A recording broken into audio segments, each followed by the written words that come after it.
25 বছৰ পিছত নিৰুদ্দেশ হোৱা যুৱকৰ সন্ধান লাভ ঘৰৰ সন্তানক ঘৰত পাই আনন্দত আত্মহৰা হৈ পৰিল পৰিয়ালৰ লগতে গাঁওবাসীও নিৰুদ্দেশ হোৱা যুৱকজনক চাবলৈ গাঁওবাসীৰ হেতা ওপৰা জানিব পৰা অনুসৰি 2000 চনতে নিৰুদ্দেশ হৈছিল আজিজুল বেপাৰী অৱশেষত উভতি আহিল নিজ বাসগৃহত 10 বছৰ বয়সতেই গোপনে বঙাইগাঁও জিলা নিত্য বজাৰ পৰা এটা দালাল চক্ৰই কামৰ প্ৰলোভন দি লৈ গৈছিল পাঞ্জাব হাৰিয়ানাত লৈ যোৱা দালাল চক্ৰটোৱে সেই যুৱকজনক গোপনে বিক্ৰী কৰিছিল এটা পাঞ্জাবী পৰিয়ালৰ ওচৰত বঙাইগাঁও জিলাৰ কায়তপাৰা প্ৰথম সন্তক গাঁৱৰ পৰা নিৰুদ্দেশ হোৱা নুৰুদ্দিন বেপাৰীৰ পুত্ৰ আজিজুল বেপাৰীয়ে দীৰ্ঘ 25 বছৰ পিছত উভতি আহিল নিজ মাকৰ কোলাত যুৱকজনে তাত 3-4 বছৰ থকাৰ পিছত কষ্ট সহিব নোৱাৰি তাৰ পৰা পলায়ন কৰে আৰু পলাই যোৱাৰ পথতে লগ হয় এজন ব্যক্তি সেই ব্যক্তিজনে গোৱালৈ লৈ যায় আৰু নিজৰ সন্তান হিচাপে আশ্ৰয় দিয়ে আৰু বাকি 20 বছৰ সময়খিনি গোৱাতে কাম-কাজ কৰি জীৱিকা নিৰ্বাহ কৰি আছিল ঠিক কিছুদিন আগত বঙাইগাঁও জিলাৰ ধনতুলা অঞ্চলৰ এজন যুৱকৰ সৈতে ৰং নম্বৰত কথা পাতি থাকোতেই নিজৰ গাঁৱৰ নাম আৰু দেউতাকৰ পৰিচয় দিয়াত পৰিয়ালৰ লোকে সন্ধান পাইছিল উল্লেখ্য যে আজিজুল বেপাৰীয়ে তেতিয়া নাজানিছিল তেওঁৰ ঘৰ অসমৰ বঙাইগাঁও জিলাত তেওঁৰ মাত্ৰ মনত আছিল নিজৰ গাঁওখনৰ নাম আৰু আশে-পাশে থকা দুই এটা গাঁৱৰ নাম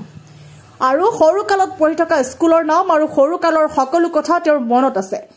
যাৰ বাবে নিৰুদ্দেশ হোৱা যুৱক আজিজুল বেপাৰীক ঘৰত দেখা পাই পৰিয়ালৰ লগতে গাঁওবাসী আনন্দত আত্মহৰা হৈ পৰে নিউজ ডেস্ক ৰিপৰ্ট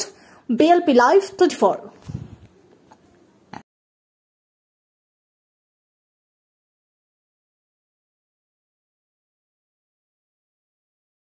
के एक लड़का मिला था वो बोला क्या जो तुमको अगर इधर क्या करता है बोल करके मेरे को पूछा था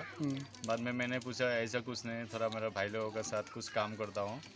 फिश का ऐसा बिजनेस करता हूँ बाद में ऐसा करके मेरे को बोला इधर क्या करता है चल बोला मेरे साथ तो तू जाएगा तो गाड़ी का कॉन्ट्रैक्टर करेगा तो बहुत पैसा तेरे को मिलेगा बाद में मेरे को आज दे के लेके गया लेके जाके यहाँ से दिल्ली में लेके जाके वो एक आदमी के पास रखा था वो आदमी के पास रखा तो वो आदमी मेरे को घर के अंदर लोग मार के रखता था उसके बाद उनका जो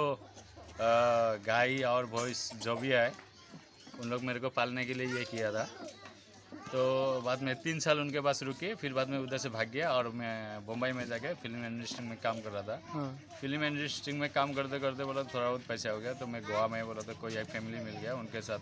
बातचीत किया हूँ और बस अच्छा हूँ मेरा होटल वीटल सब चलता है वहाँ पे बिजनेस पानी बाद में मेरे को आने के टाइम भी बोला तो उन लोग आने के नहीं देना चाहता मैं बाद में वापस उधर से भी बोला तो ऐसा कैसी भी हालत में आ चुका हूँ असम में और मेरे को कॉन्ट्रैक्ट हो गया रॉन्ग नंबर पे कहाँ बिक्री कर दिया है बिक्री कर दिया ना मेरे को क्या कर दिया मुझे तो पता नहीं है कौन सा दल दिया क्या किया दिल्ली में बाद में मैं दिल्ली से फिर हरियाणा पंजाब में गया हरियाणा पंजाब से भी डायरेक्ट बोलो तो वहाँ से भाग के बोलो तो मैं बम्बई में फंस गया था जो लगेगा उसको पसंद है क्या नहीं उसको तो नहीं पसंद हूँ नाम भी मालूम नहीं है रात की टाइम उठा के लेके गया था ऐसे शाम को 8, 9, 10 बजे क्या बोल के ले गया बोला कि तेरे को अच्छा काम दूंगा मेरे साथ रहेगा तो तुम काम अच्छा मिलेगा गाड़ी का कॉन्ट्रैक्ट में रखेगा तू डेली का डेली माने मिलेगा आज तू मेरे साथ रुक कल तेरे को मैं लेके जाकर घर पे चल दूंगा वो घर पे नहीं लेके आया लेकिन डायरेक्ट मेरे को दिल्ली में पहुँचाया कहाँ पहुँचाया दिल्ली ये न्यू इंडिया गेट में और लाल किला वहाँ से बोलो तो मेरे को एक आदमी आके लेके गया था और उसके बाद मुझे पता नहीं है मेरे स्टेट का नाम भी मेरे को मालूम नहीं था हमें तो भी मेरे को हिंदी भी पता नहीं था अभी मेरे को हिंदी आता है लेकिन मेरे को अपना खुद की लैंग्वेज मेरे को मालूम नहीं आता है समझ में आता है ठीक है আচলতে আমাৰ এই ল'ৰাজন আমাৰ প্ৰায় 2000 চনৰ ভিতৰত তেতিয়া 12-13 মান হ'ব তেতিয়াই এওঁ হেৰাই গৈছিল আপোনাৰ আমাৰ এই মৌখোৱা গাঁৱৰ পৰা ৰিবনু ভিলেজ কাইতপাৰা পাৰ্ট 1 বঙাইগাঁও জিলা থানা অভয়াপুৰী এওঁ তেতিয়া 12-13 বছৰ বয়স হ'ব তেতিয়া হেৰাই গৈছে আমাৰ পনে আজি সুদূৰ 25 বছৰ পিছত আমি তেওঁ ধনতলা এটা হাৰ্ডৱেৰ দোকানদাৰত কিবা ৰং নাম্বাৰ ফোন হৈছে হোৱাতে তেওঁৰ লগত কথা বতৰা পাতাৰ পিছত তেওঁ কৈছে যে মৌখোৱা বুলি এটা গাঁও আছে না তেওঁ কৈছে মৌখোৱা ধনতলা কৈছে তেতিয়া তেওঁৰ মনত পৰিছে ধনতলাতো আমাৰ গাঁও আছিল এইটো কোন ডিষ্ট্ৰিক্ট হয় বঙাইগাঁও তেতিয়া আমাৰ মনত পৰিছে যে বঙাইগাঁও ৰং নম্বৰত আলোচনা হওঁতে সেই ল'ৰাটো ধনতলা ল'ৰাটোৱে আমাৰ মৌখোৱাত খবৰ দিছিল যে নিৰুদ্যোগ বেপাৰী বুলি কোনো মানুহ আছে নেকি তেওঁ দেউতাৰ নামটো ক'ব পাৰিছিল তাৰ নিৰুদ্যোগ বেপাৰী বুলি কোৱাৰ পাছত এই কাইপৰা এটা চলি ইছা নাম তেওঁ সুধিছিল তেওঁ কৈছে হয় নিৰুদ্যোগ বেপাৰী আজিজুল বেপাৰী বোলা ল'ৰা আমাৰ গাঁৱৰে হয় মৌখোৱাৰ মৌখোৱা তেওঁ মৌখোৱা আমাৰ এইটো চুবুৰীয়াৰ নাম কিন্তু ভিলেজৰ নাম হ'ল কাইপৰা পাৰ্ট 1 ইয়াৰ পিছত আমাৰ এই নাম্বাৰ পাই তেওঁলোকৰ পৰিয়ালৰ মানুহ বা আমাৰ যোগাযোগ কৰি তেওঁক আনা হৈছে এতিয়া গুৱাহাটীত পোৱা হৈছে আৰু কি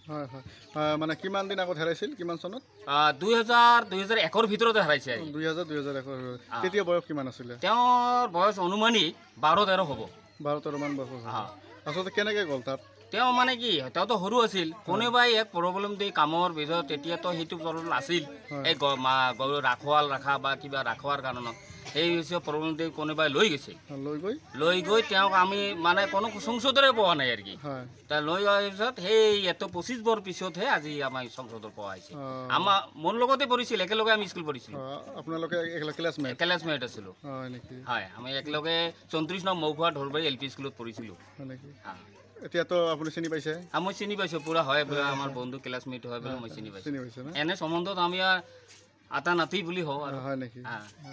বহুত দিনৰ মূৰত আমি মিলন হ'লো ভাল লাগিল আমিতো ভাবিছোঁ তেওঁ বাচি নাই কিন্তু আজি আমি পাই বছৰত আমাৰ মহামিলন এইটো আৰু কি ভাল লাগিছে এইটো আচলতে কাৰ জৰিয়তে পালে এইটো একচুৱেলি আমি ধনতলা যে ল'ৰাটো ৰং নাম্বাৰ সেইটোৰ জৰিয়তে তেওঁক আজি আমি এই পৰিয়ালটোক পাল আৰু কি এই আজিজুল বেপাৰী তেওঁক পোৱা গ'ল আৰু তেওঁক আমি ধন্যবাদ জানো আমি মিডিয়াৰ জৰিয়তে আমি এই ধনতলা ল'ৰাটোক ফোন কৰাৰ কাৰণে আজি যে আমি তাক পালোঁ আৰু আচলতে কিমান নাম্বাৰ ঘৰৰ ল'ৰা ইমাৰ ভাইটো এইকেইটা হ'ব সৰুটো 6 নম্বৰ ধনতলা ল'ৰাজনৰ নাম কি আছিল ধনতলা ল'ৰাজনৰ নাম কি আছিল মনোৱাৰ নেকি মনোৱাৰ হোসেন তেওঁৱে যোগাযোগ কৰি দিছিল তেওঁৰ লগতে ৰং নম্বৰ ফোন কথা ঠিক আছে